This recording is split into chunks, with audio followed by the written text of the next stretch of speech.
Welcome friends. Actually हम hand written notes लाए हैं सॉलिड स्टेट के लिए और आने वाले चैप्टर्स के लिए।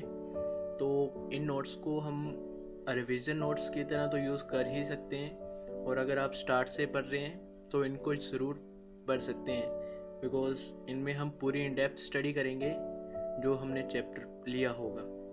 तो here solid state, let us start. In solid state, you must know about solids. Solids, the state of matter, which have definite shape and volume, is solids. They have strong intermolecular forces of attraction. Due to this, they have particles with fixed position.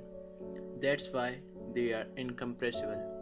तो finally अगर आप किसी solid को देखते हैं, table को देखते हैं, तो उनके पास एक डेफिनेट शेप है। टेबल के पास एक डेफिनेट शेप है और उसका वॉल्यूम भी एक डेफिनेट होता है। कोई ऐसा नहीं भी डे बाई डे चेंज होगा, नहीं, शेप भी डेफिनेट है, जो भी स्क्वायर है, रेक्टेंगल है, और वॉल्यूम भी उसका डेफिनेट होगा। जितनी आप बुक्स उसमें डाल सकते हैं उतनी ही डालेंगे, उससे ज़्यादा नहीं आएंगी।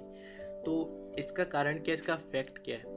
वो है कि उनकी जो पार्टिकल्स में फोर्स होती है, इंटरमोलिकुलर फोर्स जो अट्रैक्शन की है, वो बहुत स्ट्रोंग है। उसके कारण वो वाइब्रेट नहीं करते अपनी पोजीशन से, एक जगह पे फिक्स्ड रहते हैं, जिसके कारण उनमें बॉन्डिंग अच्छी होती है। इसलिए वो सॉलिड है, इसलिए उनका डेफिनेट शेप वॉल्यूम होगा, और इसलिए वो इनकम्प्रेसिबल है। तो इसके बाद जो हम डिस्कस कर रहे हैं वो है टाइप्स ऑफ सॉलिड। तो टाइप्स ऑफ सॉलिड में हम दो तरह के सॉलिड डिस्कस करेंगे। First crystalline and another one is amorphous. तो जो क्रिस्टलाइन सॉलिड है और अमरफस, इसमें हम डिस्टिंग्विश कैसे करें, क्योंकि इसका डिस्टिंग्विश बहुत बार आता है, और हालांकि पिछले 2-3 साल में आया है, तो इनडायरेक्टली आता है। तो जो क्रिस्टलाइन सॉलिड है, इनका जो आप देख सकते हैं short range as well as long range order है। Short range as well as long range order, इसका मतलब कि जो ऑर्डर है throughout the solid structure same रहता है, पर अमरफस में they have short range order. कुछ समय के बाद या फिर कुछ रेंज के बाद जो अमरफस का ऑर्डर है वो चेंज हो जाता है। और अगर आप क्रिस्टलाइन में देखें तो इनकी जो मेल्टिंग और बॉइलिंग पॉइंट की रेंजेस हैं उनमें ज़्यादा डिफरेंस नहीं होता, जैसे 130 से 131, 130 से 132, पर इनमें ज़्यादा डिफरेंस होता है, जैसे 130 से 180। तो इस स्पेसिफिक टर्म को हम ऐसे रिप्रेजेंट करते हैं कि they have sharp melting point and boiling point, they do not have sharp melting point and boiling points. और जो अगला प्रैक्टिकल डिस्टिंग्विश हम पढ़ते हैं वो यही है कि अगर हम क्रिस्टलाइन सॉलिड्स को नाइफ से कट करें तो वो प्लेन एजेस देते हैं, वाइल अमरफस सॉलिड को अगर हम नाइफ से कट करें तो वो शार्प एजेस देते हैं। ये थोड़ा प्रैक्टिकल डिस्टिंग्विश है। नेक्स्ट वन इज क्रिस्टलाइन में कि ये एन आइसोट्रोपिक नेचर के होते हैं, और अमरफस में कि वो आइसोट्रोपिक नेचर के होते हैं। एन आइसोट्रोपिक और आइसोट्रोपिक, जनरली आइसोट्रोपिक नेचर पे हम electrical conductivity, refractive index, etcetera etcetera terms को यूज़ कर सकते हैं, डिफाइन कर सकते हैं इस बेसिस पे। और क्रिस्टलाइन को अगर हम थोड़ा थ्योरेटिकल देखें तो इनको हम ट्रू सॉलिड्स कह सकते हैं, और जो अमरफस है वो सुपर कूल्ड लिक्विड्स होते हैं, क्योंकि वो फ्लूइडिटी शो करते हैं। ये बहुत इंपॉर्टेंट है कि ये फ्लूइडिटी शो करते हैं। तो इसके बेसिस पे जो हम फैक्ट्स आपको बता रहे हैं तो वो आप ज़रूर देखें। फैक्ट्स में हम पहले देखेंगे कि ग्लास, अगर आप देखें किसी भी ओल्ड बिल्डिंग का, तो आप उसमें दो चीज़ें ऑब्जर्व करेंगे। ओल्ड बिल्डिंग का, उसमें आप दो चीज़ें ये ऑब्जर्व करेंगे कि समटाइम वो मिल्की हो जाता है, बीच में से धुंधला होता है, उसके आर पार देखना मुश्किल है। आप पुरानी बसेस की एग्जांपल ले सकते हैं या फिर और कुछ। तो एक तो ये, और दूसरा जो ओल्ड बिल्डिंग्स का ग्लास है, मिल्की होने के साथ साथ कभी कभी ऐसा होता है कि वो लोअर साइड पे, नीचे वाली साइड पे हल्का सा थिक होता है, ऊपर पतला होता है, नीचे मोटा होता है। इसका कारण क्या है? इसका एक ही कारण है कि ग्लास एक अमरफस है और वो फ्लूइडिटी शो करता है due to continuous heating and cooling. तो due to continuous heating and cooling उसकी पार्टिकल्स की मूवमेंट होती है, तो वो थिक हो जाता है लोअर साइड से।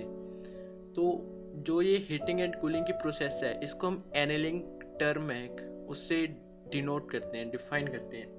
और मिल्की में भी यही है। मिल्की में हल्का सा थोड़ा सा चेंज है, वही है continuous heating cooling and heating.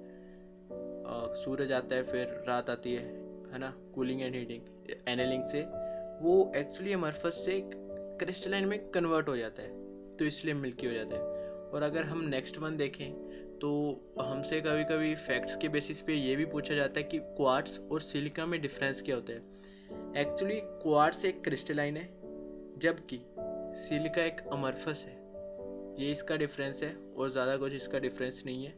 आगे हम देख रहे हैं यूजेस ऑफ अमरफस। तो अमरफस के जो यूज़ हैं वो glass industry, rubber industry, plastics and amorphous silica जो यूज़ किया जाता है वो यूज़ इसलिए किया जाता है कि वो कन्वर्ट करता है सनलाइट को इलेक्ट्रिसिटी में। तो आप कभी कभी देखें हम सोलर सेल्स में बोलते हैं सिलिका यूज़ किया जाता है। सोलर सेल्स भी तो वही काम करते हैं ना यार, सनलाइट को इलेक्ट्रिसिटी में कन्वर्ट करते हैं। And next one is space lattice.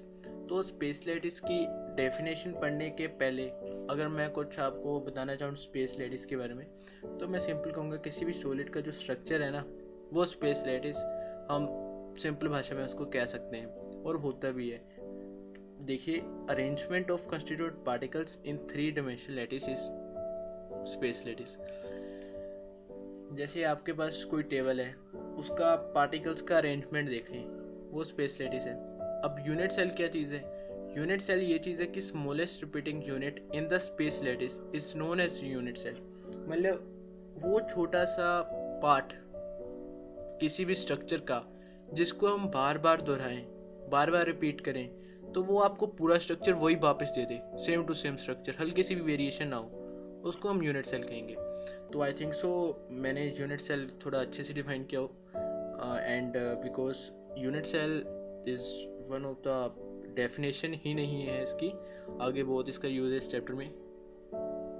अब हम देख रहे हैं पैरामीटर्स ऑफ यूनिट सेल। किन पैरामीटर्स पे हम यूनिट सेल को स्टडी करेंगे? पैरामीटर्स पे firstly we talk about its length. तो यूजली लेंथ एज लेंथ होती है, और इसको हम डिफाइन करते हैं ABC से, और से भी कर सकते हैं डिफाइन, पर यूजुअली हम इससे डिफाइन करते हैं। और एक एंगल होता है एज एंगल बिटवीन 3 एजेस, और इसको हम डिफाइन करते हैं अल्फ़ा बीटा और गामा से। आप यहाँ पे देख सकते हैं अल्फ़ा बीटा गामा, ये हम पार्टिकल्स होते हैं। तो आगे हम देखेंगे टाइप्स ऑफ यूनिट सेल और किस बेसिस पे हमने उन्हें डिवाइड किया है। टाइप्स ऑफ यूनिट सेल में हम कई तरीक़ों से इनको डिवाइड कर सकते हैं। तो पहला तरीका है, फर्स्ट टाइप है टाइप है जिस पे हम इसको डिवाइड कर रहे हैं based on parameters of unit cell, subtype है ये। तो इसके बाद इसके बेसिस पे हम इसको 7 टाइप्स में डिस्कस कर सकते हैं। तो देखिए, पैरामीटर की बात होगी तो लेंथ आएगी और एंगल आएगा, edge length angle, axial length भी कह सकते हैं। तो cubic, tetragonal, orthorhombic, monoclinic, triclinic, rhombohedral और हेक्सागोनल टाइप्स हैं। तो इसमें जो ये तो आपको याद ही करना पड़ेगा, इसमें जो बेसिक हमारी गलती होती है वो रोमोहेड्रल और हेक्सागोनल में होती है। इसमें हम alpha equal to beta equal to gamma तो याद रखते हैं, पर ये नहीं याद रखते कि ये नॉट इक्वल टू 90 होता है, इक्वल नहीं होता, नॉट इक्वल होता है। और लास्ट में गामा 120 होता है, और बाकी ये आपको ऐसे ही याद करना होगा। And next, based on position of constituent particles. तो इसके बेसिस पे हम जो इसको डिफाइन कर सकते हैं वो है primitive unit cell, and another one is non primitive unit cell. तो जो प्रिमिटिव है वो कौन सा यूनिट सेल होता है जिस पे पार्टिकल सिर्फ कॉर्नर्स पे होते हैं। आप इस पे एक एग्जांपल ले सकते हैं क्यूब की, उसमें सिर्फ पार्टिकल एक कॉर्नर में है तो प्रिमिटिव है। नॉन प्रिमिटिव, वो कॉर्नर पे तो होंगे पर उसके अलावा, कॉर्नर्स पे तो होंगे क्यूब के, उसके अलावा और कोई पोजीशन भी ले सकते हैं। तो प्रिमिटिव की टाइप है जो वो हम सिंपल क्यूबिक बताते हैं, और नॉन प्रिमिटिव की टाइप में हम बॉडी सेंटर्ड और फेस सेंटर्ड को डिस्कस करते हैं। तो इस रिवीजन में हमने डिस्कस किया बहुत कुछ, और अभी ये रिवीजन नोट्स में या फिर इन डेप्थ नोट्स में, ट्यूशन नोट्स में शीट 1 हम डिस्कस कर चुके हैं। आने वाली वीडियोस में शीट 2, शीट 3 हम डिस्कस करेंगे। तो प्लीज़ सब्सक्राइब करें इस चैनल को, और अगर अच्छी लगी तो लाइक भी करें। एंड ट्यूशन नोट्स एक्चुअली आपको कहीं और नहीं मिलेंगे, आपको सब पार्ट्स में बताया होता है, मतलब फुल नोट्स की वीडियो नहीं मिलेगी। And I think so I do good, but if not then please forgive me. And finally please subscribe to channel, and thanks for watching the video.